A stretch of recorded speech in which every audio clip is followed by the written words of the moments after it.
할렐루야. 주 예수님 은혜 안에서 평안하셨습니까?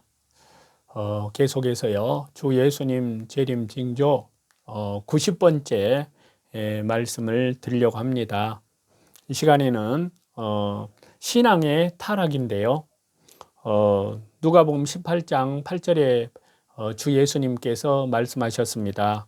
그러나 인자가 올 때에 세상에서 믿음을 보겠느냐 하시니라 하셨는데요. 주님 오실 때는 믿음 없는 시대가 된다는 겁니다. 자, 예수님은 재림 때에 세상에서 믿음을 보겠느냐고 개탄을 하셨습니다. 자, 한국 교회의 현실을 감안할 때요. 얼마 전 불과 10수년 전까지만 해도 이 말씀이 체감적으로 와 닿지를 않았습니다. 그러나 지금 이 시대는 이 말씀이 뼈에 사무치도록 생생하게 다가오는데요. 많은 교회들, 성도들의 믿음이 떨어지고 있습니다. 모이지도 않고 기도도, 말씀도, 헌신도 줄어들고 있습니다. 안타까운 재림의 종말의 징조를 바로 교회 안에서 성도들의 신앙의 모습을 통해서도 확인할 수 있음을 보게 되는데요. 그렇지만요, 그렇다고 해서 우리가 이를 당연시해야 하겠느냐 하는 겁니다. 결코 그렇지 않습니다. 이 시대의 사람들의 믿음이 떨어지고 있음을 보고 우리는 더더욱 깨어나야 합니다. 지금이 주 예수님의 재림이 임박한 때이고 주 예수님 오심이 가까운 때임을 알아야 하고요. 다 졸며 잠드는 시대에 깨어 일어나서 주 예수님의 재림을 대비하는 영적으로 깨어 있는 뜨거운 신앙, 그리고 강하고 확고한 신앙의 모습을 갖고자 우리는 하나님 앞에 더욱 기도하고 삶 가운데 진실함과 의로움과 깨끗함의 빛의 열매를 또 맺어가야 될 줄로 믿습니다. 그리고 신앙이 타락하는 이 시대에는 다 졸며 잔다고 말했습니다.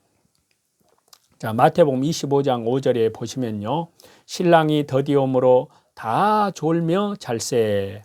자, 열 처녀들이 신랑이 더디옴으로 다 졸며 자는 것은요.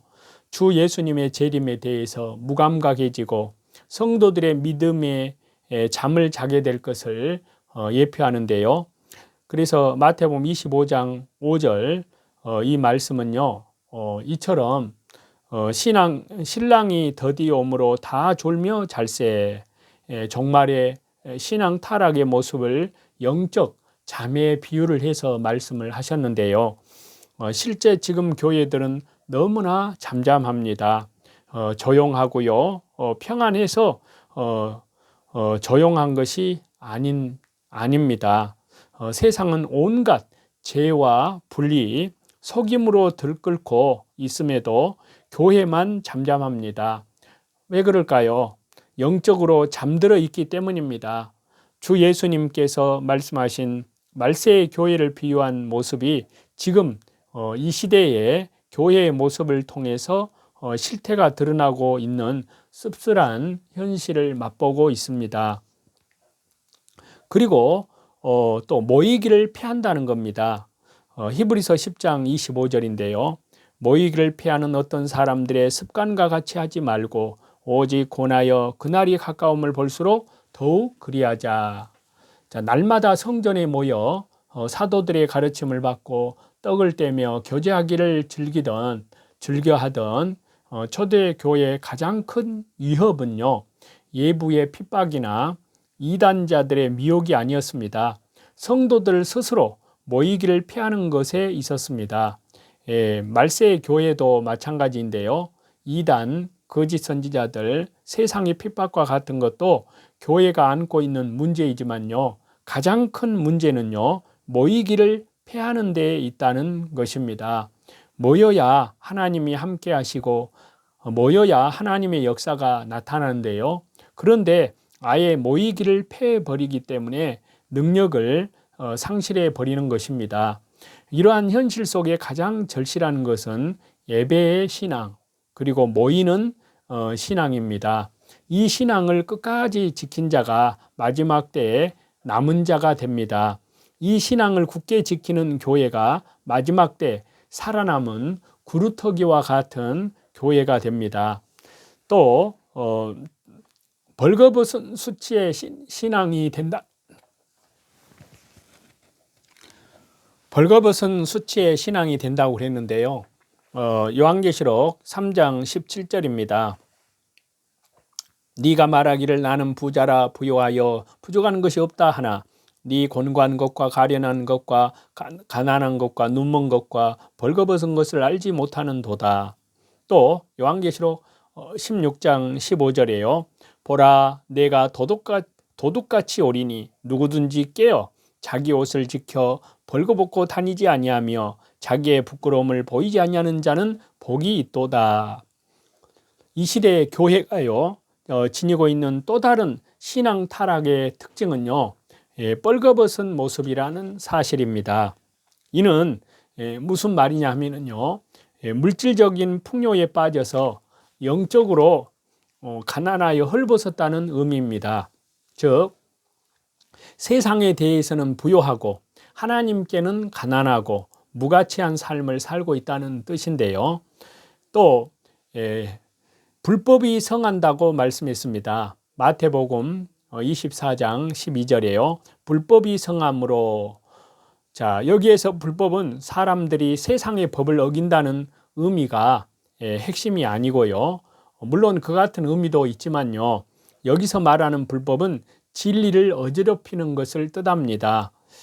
그래서 베드로후서 1장 21절에 애언은 언제든지 사람의 뜻으로 낸 것이 아니요 오직 성령의 감동하심을 받은 사람들이 하나님께 받아 말한 것임이라 하셨는데요. 마귀의 최종적 궁극적인 공격은요 바로 진리, 이 말씀 하나님의 말씀인 성경을 향한 공격입니다. 그래서 마지막 때 가장 중요한 징조 중에 하나는 성경을 변개를 시키고 어지럽히는 것입니다. 최근에 옥스퍼드 대학의 출판사가 5년간의 번역 작업을 거쳐서 출간한 신약과 시편이라는 거기에 보면은요 성경의 영감성을 파괴하는 무서운 내용들이 실려 있어서요 논란의 여지를 남기고 있는데요. 그 내용을 좀 소개를 해보면요. 기존의 성경적인 용어로는 권위적인 표현에 주님, 로드를 갖다가 변경된 번역본의 용어에서는 제외를 시켰습니다. 그 변경하고 삭제한 이유가 뭐냐면 구시대적인 용어이기 때문이라는 건데요. 그 다음에 인자를 변경된 번역본의 용어에서는 그 사람의 아들로 바꿔버렸습니다. 그리고 왕국이라는 단어를 빼버렸습니다. 이것은 남성 중심적 가부장적이라는 그런 이유 때문에 삭제를 해버렸습니다. 그 다음에 어둠의 자식들도 성경에서는 빼버렸습니다. 흑인의 피부를 연상시키기 때문에 삭제했다는 건데요. 그 다음에 하나님의 오른손, 이것을 갖다가 하나님의 강한 손으로 바꾸었습니다. 자, 왼손잡이를 섭섭하게 하기 때문에 그렇게 변개시켰다는 건데요. 아버지의 독생자의 영광이요, 그 말씀을 갖다가 부모의 독생자의 영광이요, 요한복음 1장 14절을 그렇게 바꿨습니다. 성차별을 없애기 위한다는 그런 명분으로 그렇게 변개를 시켰고요. 하늘에 계신 우리 아버지를 갖다가 하늘에 계신 우리 아버지, 어머니, 이것도 성차별을 없애기 위한 쪽으로 바꿔버렸습니다. 자, 아버지 외에는 아들을 아는 자가 없고, 그 마태복음 11장 27절 말씀을 갖다가요, 아버지, 어머니 외에는 아들을 아는 자가 없고 해서 이렇게 말씀을 바꿔버렸습니다. 변개를 시켰는데요. 성차별을 없애기 위한다는 명목으로요. 그리고 유대인이 예수님을 죽였다. 그 내용을 갖다가 예수님을 죽인 자들, 그렇게 말을 바꾸었습니다. 왜냐하면 유대인들이 듣기 싫어하기 때문에 그런 이유 때문에 이렇게 말을 바꾸고 변경시켰다는 겁니다. 자, 영국의 대표적인 기독교 출판사인 옥스퍼드 출판사가 5년간 정성을 들여서 번역하는 것이 고작 성경의 영감성을 파괴하는 무서운 내용임을 우리는 보게 되는데요. 이 시대 마귀가 얼마나 활개치고 있는지 확인할 수 있습니다. 이들이 성경 말씀을 변경시킨 이유를 보면요. 인종차별적인 성경의 용어를 바르게 사용하기 위함이라고 하는데요.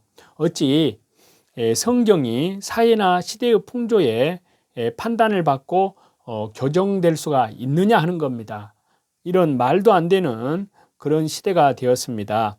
이는 성경이 진리임을 인정조차 하지 않는 전제가 깔려 있습니다. 그야말로 법으로 인정하지 않고 있고요. 법 자체를 인정하지 않는 것보다 더 큰 불법이 또 있을까 하는 겁니다. 이 시대는 이처럼 불법으로 가득 찬 시대입니다. 이를 보고 어찌 붕괴하지 않을 수 있느냐 하는 겁니다. 참 신앙인이라면, 참 교회라면 결코 이를 용납할 수 없습니다. 결코 아무렇지도 않게 지나칠 수 없습니다. 깨어 일어나서 오직 진리의 말씀, 오직 주 예수님, 오직 말씀과 기도의 기치를 높이고 이 악한 세상에 재림 예수님의 의의 심판, 진리의 심판을 똑똑하게 담대하게 선포해야 할 줄로 믿습니다. 장차 적그리스도가 등장하면요, 모든 것을 적그리스도 자기 중심으로 변개할 것입니다. 그때에는 마귀가 세상을 지배하고요, 성경을 완전히 파괴하려 들 것입니다. 지금 이 시대에 성경의 변개, 불법을 자행하는 이들의 모습은 장차 나타날 적그리스도, 그의 하수인인 거짓 선지자가 행할 일의 그림자와 같습니다. 실체가 드러나면 더 무서운 일, 더 불의한 일이 벌어지게 됩니다. 그런데 지금 이 시대에 깨어나지 않는 사람, 진리의 싸움을 외면하는 자들이 어찌 대환란 때 참으로 살아남을 수 있겠느냐 하는 생각을 해봅니다. 결론은 진리의 싸움이고 그 결국은 천국과 지옥입니다. 우리는 어느 편에 설 것인지, 결국 천국 구원을 받을 것인지 아니면 지옥의 형벌을 받을 것인지, 이 물음에 대해서 진지하게 스스로 자문해 보아야 합니다. 그리고 불법이 성행하는 이 시대에 진리를 굳게 붙들겠노라고 다짐하고 말씀을 더더욱 늘 가까이 하는 삶, 그리고 말씀과 기도와 말씀을 가까이 하는 삶을 살아야 될 줄로 믿습니다. 그리고 거짓 선지자들의 미혹이 왕성해질 것을 말씀했습니다. 마태복음 24장 11절인데요. 거짓 선지자가 많이 일어나 많은 사람을 미혹하게 하겠으며, 자, 마지막 때의 신앙의 타락의 모습 중에 유념해야 할 것은요, 거짓 선지자가 많이 일어난다는 사실입니다. 이 시대의 이단자들이 득세하고 그 힘이 점점 강해진다는 사실이요, 또 무속신앙, 가증한 점술가들이 득세하고 있음이 이를 입증한다고 할 수 있는데요. 그래서 할 수만 있으면 택하신 자들까지도 미혹한다고 말씀했습니다. 마태복음 24장 24절인데요. 거짓 그리스도들과 거짓 선지자들이 일어나 큰 표적과 기사를 보여 할 수만 있으면 택하신 자들도 미혹하리라. 자, 사탄의 일꾼인 거짓 그리스도들과 거짓 선지자들은요, 광명의 천사로 가장을 하여 할 수만 있으면 택하신 자들을 미혹하려고 역사합니다. 마지막 때 이런 일은 점점 더 확연하게 드러나게 되는데요. 그리고 노략질하는 이리들이 득세하는 시대입니다. 마태복음 7장 15절인데요. 거짓 선자들을 삼가라. 양의 옷을 입고 너희에게 나오나 속에는 노략질하는 일이라. 자, 과거의 한국 교회가 크게 부흥할 때 기독교 인구의 수요는요 1000만 내지 1200만으로 잡았습니다. 그런데 지금은 실제적으로 600만으로 줄어들었다고 하는데요. 중요한 사실은 이단이 지금 250만에 달한다는 사실입니다. 과거 같으면 이단들은 고개도 내밀지 못하고 비밀리에 다녔습니다. 그렇지만요, 지금은 고개를 쳐들고 교회를 향해 공격을 가하고 비판을 하고요, 성도들을 미혹하고 그들의 영혼을 사냥하는 일을 하고 있습니다. 그리고 믿음에서 떠나 미혹해 하는 영과 귀신의 가르침을 좇는다고 말씀했습니다. 디모데전서 4장 1절인데요. 그러나 성령이 말씀하시기를 후일에 어떤 사람들이 믿음에서 떠나 미혹하는 영과 귀신의 가르침을 따르리라 하셨으니, 자, 예측하지 못할 세상 앞날에 대한 우려 때문에 연간 1천만 명의 국민들이요 혹은 역술인을 찾는데 그 인원이 매년 10%씩 증가하고 있어서요, 매년 3 내지 4%씩 감소하는 기독교인의 수치와 비교하면 주 예수님의 말씀이 실현되는 그런 듯합니다. 또 미아리에 점치는 집을 찾는 사람들 중 기독교인의 수가 30% 정도라고 하니까요, 정말 믿음에서 떠나 미혹의 영과 귀신의 가르침을 따라가는 어두운 시대를 살아가고 있음이 증명이 됩니다. 그래서 무속인의 공인 인원은 30만 명이고요. 그리고 비공인은 10만 명, 그래서 총계로 40만 명이랍니다. 그리고 점술사가 공인된 인원은 30만 명이고요. 비공인 인원만 10만 명, 그래서 총계 40만 명, 그래서 80만 명이 한국의 무속인과 역술인이 그렇게 줄잡아 활동을 하고 있고요. 이들이 하루에 1인당 10만 원씩 벌어들이는 것으로 추정이 되어서 연간 복채로만 2조 8천억이 소요되고 있다고 합니다. 무속인을 찾는 이들이 1천만 명에 이르며 매년 10%씩 증가하고 있다고 하는데요. 역으로 매년 기독교 교세는 3 내지 4%씩 감소한다고 하는데요. 유명 무속인들의 경우는 찾는 자들이 넘쳐나서 벌써 1년 이상 예약되어 있을 정도로 붐비고 있다고 하는데요. 이처럼 암울한 영적 현실 또한 분명한 주 예수님의 재림의 징조라고 할 수 있습니다.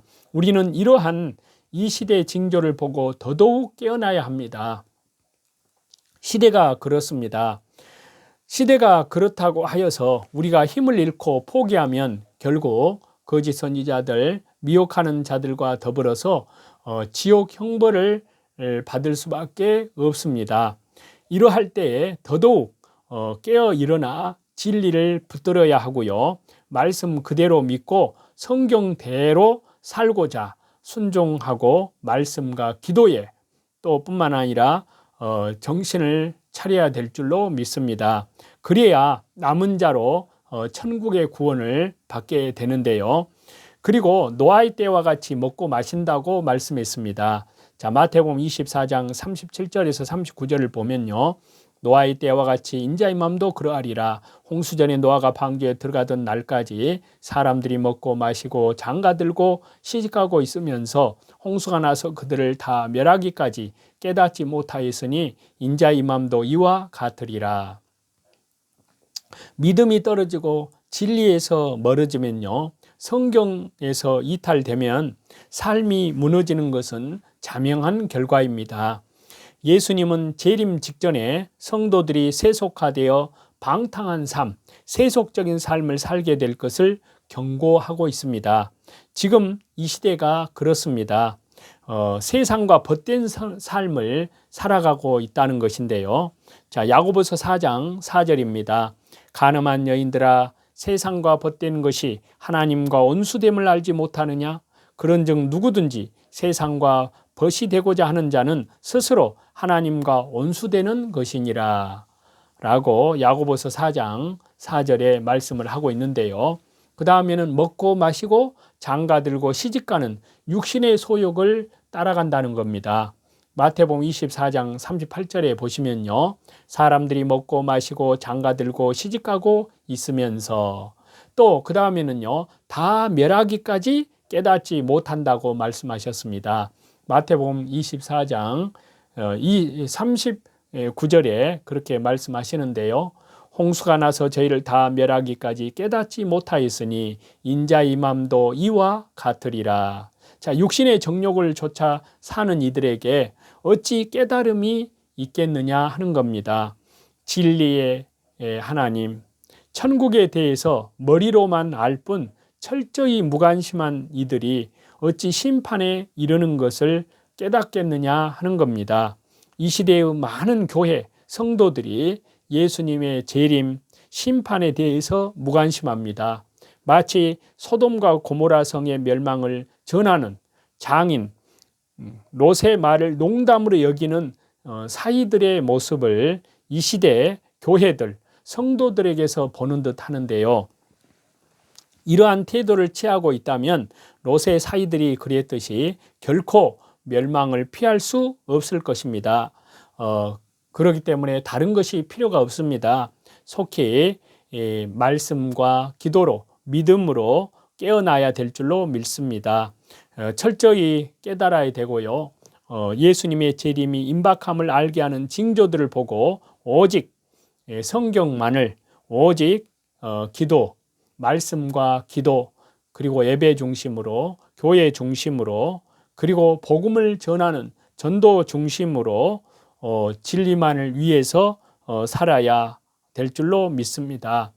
그래서 눈을 똑똑하게 떠서 재림이 가까움을 알리는 성경의 가르침을 보고 이 시대에 드러나는 재림의 징조를 봐야 합니다. 그래야 임박한 멸망의 심판을 피할 수가 있는 줄 믿습니다. 그리고 계속해서 지금 되어지는 사건들, 성취되는 일들을 또 보겠습니다. 디지털 사회와 IOT 시대인데요. 4차 산업혁명은요, 물리적, 생물학적, 디지털의 결합이 되는 새로운 디지털 사회로의 진입이라는 데 있어서요, 이제 대부분이 동의를 합니다. 4차 산업혁명 시대는요, 현 인류가 살아온 모든 역사를 새롭게 써가는 역사가 되는데요. 인류의 전 역사가 완전히 새로워지는 새 역사를 만들어가기 때문인데요. 이제 우리 인류는 뒤로 갈 수 없는 초연결의 시대로 들어왔고요. 이 연결 중 하나만 문제가 생겨도 전 인류적 문제로 번질 수 있는 세상으로 들어서고 있습니다. 20년대 말쯤이면 IoT의 시대를 넘어서요, IoT, 즉 신체 인터넷 시대로의 진입을 가시화할 것입니다. 사물 인터넷 시대는, IoT 시대는요, 인간의 손에 의해서 모든 사물들이 연결되어 조종되어 왔지만요, 사물을 조종하고 조절하는 인간들마저도 컴퓨터에 연결 가능한 새로운 시대로의 진입에 들어서고 있습니다. 그것을 IoT라고 하는데요. 다시 말해서 신체 인터넷 시대를 말합니다. 인터넷 오브 바디를 IoT 시대라고 하는데요. 인터넷이 개발되기 전뿐만이 아니라 인터넷이 개발되고 난 뒤에도 인간이 인터넷에 연결될 것이라고는 어느 누구도 생각지를 못했습니다. 그러나 미국 달파에서 군인들의 최적화를 위한 BCI 기술을 연구하면서요, 신체 인터넷의 개념이 점점 더 구체화되기 시작을 했고요, 인간의 뇌가 전기 신호로 움직인다는 사실을 알고 있는 인간은 이 신호를 분석하면서 컴퓨터와의 연결이 가능함을 알게 됩니다. 2007년 세계적인 과학자 레이 커즈와일은요, 기술이 인간을 초월하는 순간 특이점이 온다라는 책을 쓰게 되는데요. 참 어려운 책입니다. 여기서 그는 인간은 기계가 되고 기계는 인간이 된다는 당시로서는 일반인이 이해하기 힘든 표현을 사용하면서요, 2045년이 넘어가면은 인간은 트랜스 휴먼이 되어서 영생을 소유할 수 있는 특이점의 시대가 온다는 말도 안 되는 듯한 주장을 펼쳤습니다. 그러나 그의 주장을 무시할 수 없는 것은요, 그가 세계적인 IT 과학자이고요, 그의 모든 주장이 여러 과학적 데이터에 의해서 나온 것이라는 사실입니다. 그리고 미래에 대한 그의 예측에 있어서요, 현재까지 약 86%의 정확성을 보이고 있고요. 아직 이루어지지 않은 미래 예측 중에 하나가 그가 특이점으로 잡은 2045년입니다. 그런데 놀라운 사실은요, 많은 예측가들이 레이 커즈와일이 말한 특이점의 시기를 앞당기고 있다는 사실입니다. BCI 기술에 대한 개념은요, 달파에 의해서 일찍 나타났지만요, 신체 인터넷에 대한 개념은요, 2014년에 월드와이드 웹의 25주년 기념에서요, 기고를 통해서 다음 웹의 미래를 예측하는 보고서는 미래엔 앱이 없을 수도 있다라고 지적을 하면서요, 적어도 우리가 지금 알고 있는 것처럼 가거나 방문하는 장소는 아니다. 왜냐하면 차세대 인터넷은 사람 자체가 될 수 있기 때문이다 라는 보고를 하면서요, 신체 인터넷을 언급하면서 이미 우리 인간은 초기의 신체 인터넷 시대에 들어섰다고 알리고 있습니다. 자, 이 보고서대로요, 현재 인류는 아주 기초적인 신체 인터넷이 되고 있는데요, 슈밥의 3단계 신체 인터넷 단계 중에 이미 2단계의 인간은 도달해 있습니다. 우리의 건강을 체크할 수 있는 스마트워치, 웨어러블, 그리고 인공심장과 장기, 이런 것들이 모두 인터넷과 연결이 됩니다. 슈밥은 25년경에 신체 인터넷 3단계인 인간 몸에 마이크로칩 이식이 가능해질 것을 말한 사람입니다. 2014년도에요, 월드와이드 웹의 25주년 기념 기고에서 말한 신체 인터넷에 대한 개념은요, 사물 인터넷인 IoT에 의해서 일반 사람들의 반향을 얻지 못하고 있었지만요, 이에 대한 준비를 차근차근 진행해 왔고요. 2016년 다보스 포럼에서 클라우스 슈밥이 4차 산업혁명의 정의를 묘하게 하면서 신체 인터넷 시대의 포를 쏘아 올렸습니다. 인간과 기계가 하나로 연결될 수 있는 생물학적, 물적, 그리고 물리적, 디지털학적 융합이란 묘한 말로 신체 인터넷에 대한 간접 표현을 사용을 했습니다. 자, 2020년 코로나 사태가 기승이던 그해 7월 달에 웹은 놀라운 보고서를 채택하며 보급을 했습니다. 그 보고서의 신체 인터넷에 대한 브리핑 자료를 공개를 했는데요, 보고서 전면의 내용의 표지를 보면은 그 설명이 주제로 나와 있습니다. 그 내용을 보면요, 신체 인터넷 미래를 세이핑하는 것, 그것을 거버넌스의 새로운 과제다. 그래서 신체 인터넷 웹 보고서의 표지입니다. 거기에 보면요, IOP 개념이 나오기 전에 IoT 혹은 IOA, IOE, 그러니까 IOE는 만물 인터넷 등의 개념들이 폭넓게 쓰였지만요, 2020년 다보스 포럼에서는 IOP에 대한 보고서를 내면서 이 개념이 대중들에게 인지되기 시작을 했습니다. 그래서 거기에 원래 제목을 번역해 보면요, 신체 인터넷이 여기 있다. 기술 거버넌스의 새로운 과제를 해결하는 것이라는 의미입니다. 중심 내용은요, 이렇게 발표를 했는데요.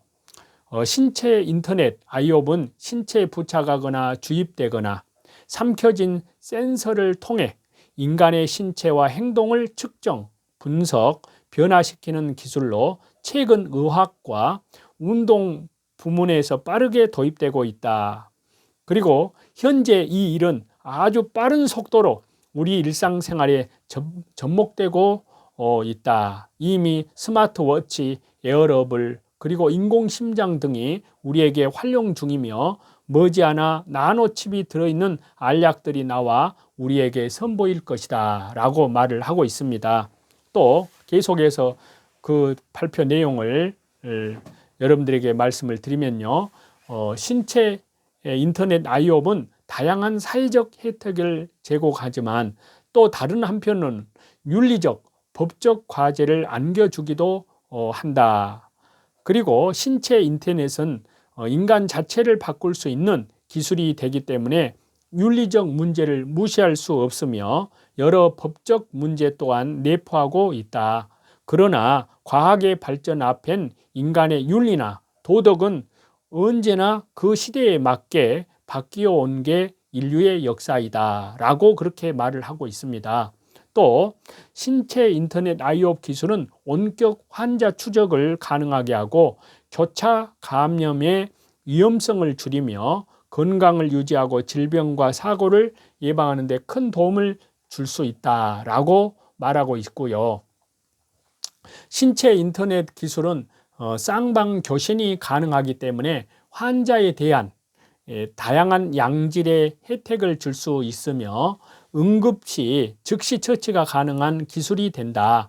그리고 여러 질병 또한 미연에 발견, 예방하거나 처치할 수 있으며 여러 예기치 못한 사고로부터 몸을 보호할 수 있도록 한다라고 말을 하고 있습니다. 또 계속해서요, 반면에 다양한 센서와 데이터의 사용으로 인한 상호 운용성 문제, 데이터의 정확도의 문제, 그리고 사이버 보안과 프라이버시, 데이터 분석 과정에서의 차별과 공정성에 대한 리스크 등 다양한 기술적 과제 또한 안고 있다라고 말을 하고 있습니다. 또 계속 이어서요, 기술상의 여러 문제들은 점차적으로 해결될 것이고 인류의 건강 증진이란 미명하에 다양한 법적 제도들이 마련이 될 것이다. 그리고 6G로 가면서 여러 데이터들의 정확도도 해결이 될 것이다 라고 이렇게 보고를 하고 있습니다. 저와 여러분, 이렇게 하나님의 말씀이 구체적으로 실질적으로 현실적으로 이루어지고 있습니다. 이것은 요한계시록 13장에 있는 그 말씀, 지금부터 1900년 전에 하신 말씀이 현실화되고 있습니다. 적그리스도 세계정부, 짐승정부 시대가 이렇게 구체적으로 이제 각 국가 간에 그리고 각 개인들, 이 지구상에 있는 80억의 인구 모든 사람을 통제할 수 있는 그런 시대, 바로 그런 시대가 올 것을 성경은 말씀을 하셨는데 정확하게 그 일이 이루어지고 있습니다.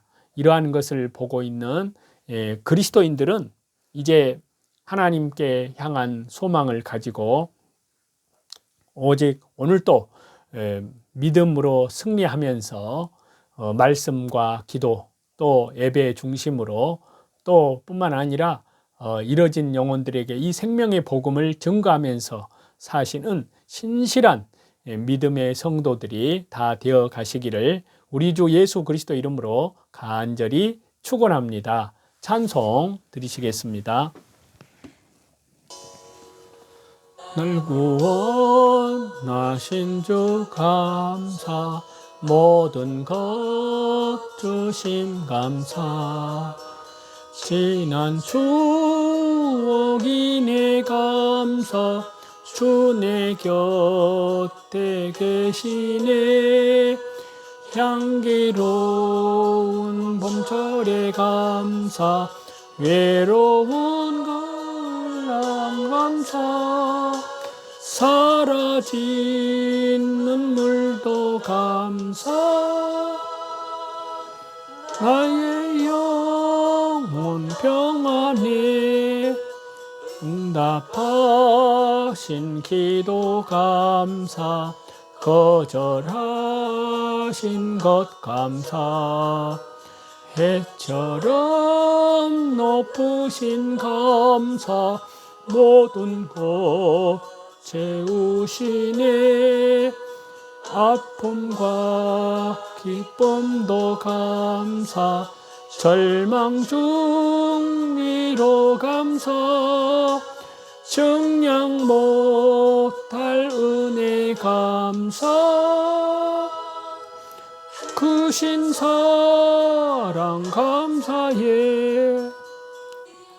예, 장미꽃 감사, 장미꽃 가시 감사, 따스한 사랑의 가정, 일용할 양식 감사, 기쁨과 슬픔도 감사, 하늘 평안을 감사, 내일의 희망을 감사, 영원토록 감사해. 내게 건강 주심 감사, 또한 이 언약함 감사, 햇빛을 주심과 감사, 구름 또한 감사해. 땀 흘리는 수고 감사, 저녁에 안식 감사, 부여도 가난도 감사, 모든 것 다 감사해. 모든 존귀와 영광과 감사와 찬양을 우리 성삼위일체 하나님께만 돌립니다. 감사합니다.